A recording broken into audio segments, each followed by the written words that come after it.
Welcome to the Franklin County NC podcast. I'm James Hicks, and this is a podcast about Franklin County, North Carolina. On our broadcast, we hope you will learn a few things you didn't know about Franklin County, North Carolina, plus some helpful tips for you in your daily lives. Today, I am joined by Alex Fuller, who is the Assistant Director of Public Utilities for Franklin County. We're going to learn a little bit more about his background, what he does as the Assistant Director of Public Utilities, and talk about an important project that is coming up. So, welcome to the podcast. Alex, how are you doing? I'm doing fine, James. Thank you for having me. Yeah. Where are you from originally? I'm originally from the Cumberland County area. Okay, so if you're not from North Carolina like me, that's the county that Fayetteville is in, but you might not necessarily be from Fayetteville. That's right, Fayetteville, okay. Fort Liberty area. Okay, yeah. Did you live there for a long time, or did you? Yep, I lived there growing up, and then went to East Carolina University. Okay. And graduated from there and entered the working world. What is your degree in? It's urban and regional planning with a concentration in coastal and environmental resources. Okay. And you got out of school and you went to the private sector, I think. That's right. I actually worked for a national mapping company shortly, then went to a private engineering firm, stayed there about 15 years doing a variety of projects, and got into GIS and surveying, and then went to the public sector, worked for a municipality as the public services director before coming to Franklin County. And when did you start in Franklin County? About 5.5 years ago. Okay. Did you come in as assistant director, or did you? Yeah. Okay. As assistant utilities director. So you've been there about 5.5 years or so? That's right. Okay. What does the assistant director do? I mean, other than the traditional fill in for the director when he's out kind of thing, but what is your job do on a day-to-day basis? So my responsibility is to supervise the administrative services division of the department, and that includes customer service, billing, inspections, utility locates, and meter technology. Okay. And that kind of ties into one of the big projects that you have as a department, which y'all have a lot of big projects. It's a pretty important department for Franklin County. But I know that you've been working very closely on this project to upgrade the meter reading abilities for Franklin County. That's right. Okay. So what is that project called? It's the AMR meter replacement project. Okay. And so I guess we need to break that down. What does AMI stand for? It's Advanced Metering Infrastructure. And then AMR is Automated Meter Reading. Okay. So we'll have to break that down because it's two separate things, right? Right. There's two different methods for reading the meters. AMI would be reading them through the radio network, and AMR would be driving by with a radio device to collect the readings. Okay. And having, I think, both of those kind of helps you cover everything. That's right, because our system will initially be a hybrid system. And so, okay. And so you're using a lot of newer technology to help reading, because right now the way they do meter reading is pretty traditional. That's right. So when people are reading the meter, I mean, what do you do now? So we've got roughly 9,700 meters in the system. Mm-hmm. And we have staff that go out, drive to each meter, get out, read the meter, and record it, and do that for 9,700 meters. Wow. So with this new technology, that's going to be able to speed that up. Right. So with the AMI process, instead of taking 8 to 10 days to read the meters, it should take about three to 5. That allows for anything that we need to go out and double check after the initial read.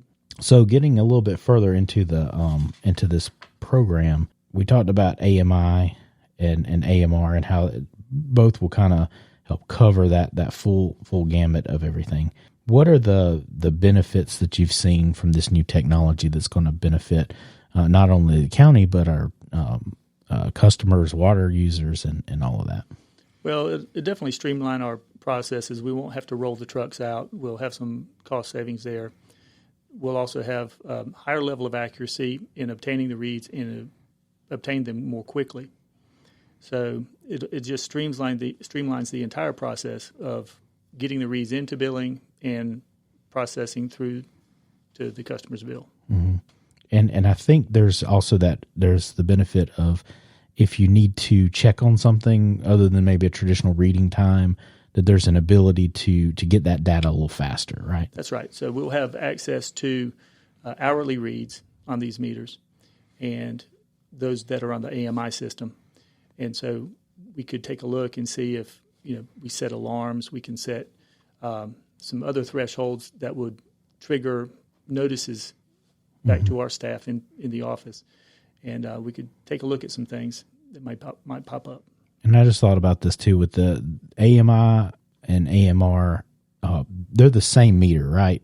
Yes. Okay. So it's not going to be like somebody has an AMI one and someone has an AMR. They both use the same meter. Right. It's just they can be read two different ways. Right. That's a real good question, James, because it's the same meter, and if it does not report to the AMI network, it may be out of range, then it will be read with a drive-by unit.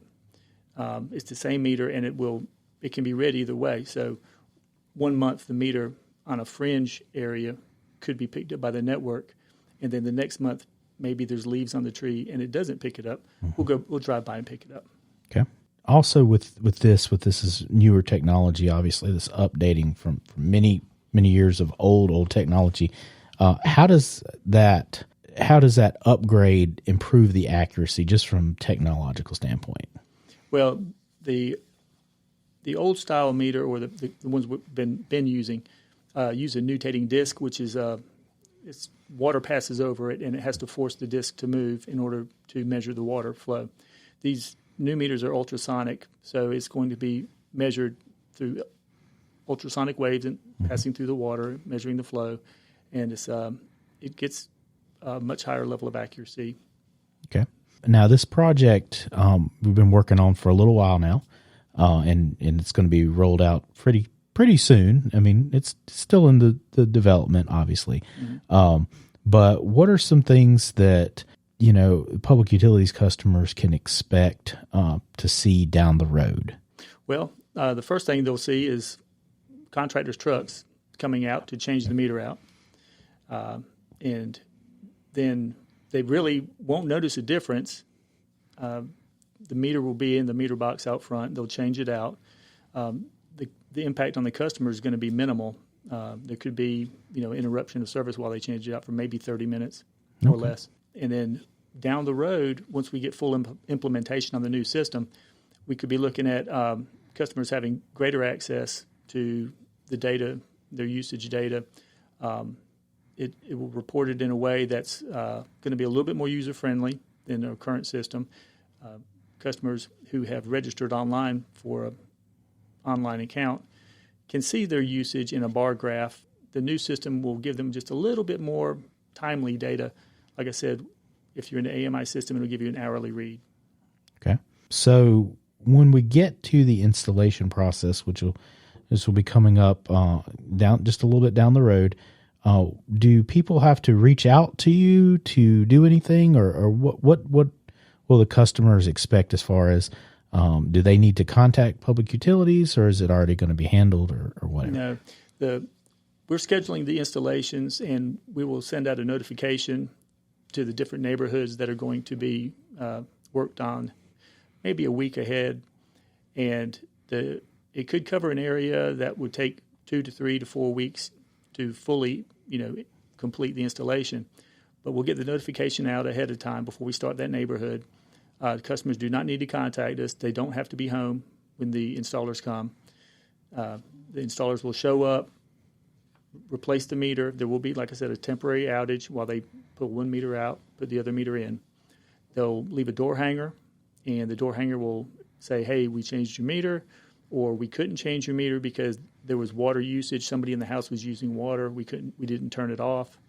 Or there was the meter was inaccessible for some reason, like a car was parked on top of the meter. Mm-hmm.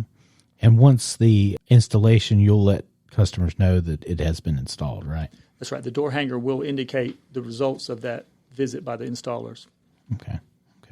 And you also will have some information that they'll receive in the bill inserts probably, and we'll probably have some information online about this project if they want to read a little bit more about it. Or that's right. There's some information, general information online now on our website at fcpu.us, and it's got a few questions that are typically asked for this type of project, and there were responses to those questions. There will be an insert in the bill coming up. There will be one printed on the bill initially, and then there will be inserts to follow up with just a little bit of information. It's just another form of notification. We also cover that here on the podcast and online on our website. Yeah. And if anybody has any questions about any of this, what can they do? Well, they can call our office, 919-556-6177, and we can give them some general information. Basically, it's the information that we've made available on the website. Yeah, but we welcome any questions or any concerns. Okay. Going to benefit a lot of people, not only in getting that data faster and less reliant on the old school reading. Right. It will streamline the process. It'll be a more consistent read, let's say. The meters will be communicating with the network or through the drive-by. Hopefully, we can one day get the entire system on AMI and read them automated. Yeah, I guess one thing I was just thinking about too with the AMI part of it is the how is the technology? I mean, is this Bluetooth? Is this cell phone towers, or you said is it radio waves? Right. Good question, James. Yeah. So we've got 4 collectors. They're mounted on top of our elevated water tanks, and that is the AMI network. The meter sends a signal. It's received by the receiver on the tank and then transmitted through the internet to a cloud-based system that collects the data and then sends it to the software. We access that software in our office and handle all the reads through that interface. We can then export it out to our billing system and create our bills. Okay. Yeah, that sounds like it's you're not going to have to worry about some of the other technologies other than like radio waves are a little faster, less obstructive. You can pass through some things. So it's not going to be like, we've had a rough little, data's down with one of my providers. So therefore, it's a little bit more, direct, not low tech, direct tech, maybe. I don't know. That's right. It's a licensed frequency. Yeah, that we're on, and it is not going to be a cell. Yeah. Cell supported communication. And I guess to give it a little bit more, it's like turning on an AM/FM radio in your car versus streaming something on your phone. Maybe it's a little bit more. The technology a little bit more pervasive, I guess you could say. We should see a lot of stability in that communication. Absolutely, which will go back to that streamlining and accuracy for the data. That's going to be a really good thing, probably a revolutionary thing going on. Yeah. So it's an exciting program it's coming down the pike. So like we talked about, if you have any information, if you have any questions, you can reach out to Public Utilities Department, and there'll be some more information coming down the road about the project and some of the information we talked about here. So if you want to read a little further into that, you can. The infrastructure we're installing will also be replacing some meters that have been in service for over 20 years. So that kind of speaks to the upgrade and the accuracy, the improvements that we're looking to make there. And, so we would like to ask people to, in preparation for the installation, to inform any family or tenants when they get word of their proposed installation timeline. Make sure that cars aren't parked near the meter lid. Clear any obstructions from around the water meter, including trimming plants and shrubs. And make sure to secure pets away from the water meter. We don't want to have any altercations with, pets in the yard. Yeah, and I guess too, if you do not know where your water meter is, this is probably a good time to learn about where that water meter is. So take a look at that and take some of that information. The other thing is when the new meters are installed, they'll look a little bit different. There will be a transmitter that you'll see on the top of the meter box lid, and it'll be connected to the meter inside the box. We ask that people don't go inside the box. That infrastructure can be damaged if it's not handled properly. We just don't want to have to deal with charging for damages to any of the meters. All right. Well, I think this is a very important project. It's coming up soon. It'll be exciting to see the implementation of this, and we'll streamline a lot of these services so that we can get that data as we march to nearly 10,000 customers. So that's right. You said 9,700? That's about 97. So just under 10,000. So this is a pretty big project, but you'll be seeing hopefully some things happening in the near future. Well, that's about all the time we have left for today. Franklin County NC Podcast is produced by Franklin County as a public service to better inform and provide timely and relevant information. Tune in for more informative shows about what is happening in Franklin County. Subscribe to this podcast on your favorite platform, like or rate the podcast, and share it with your friends and family.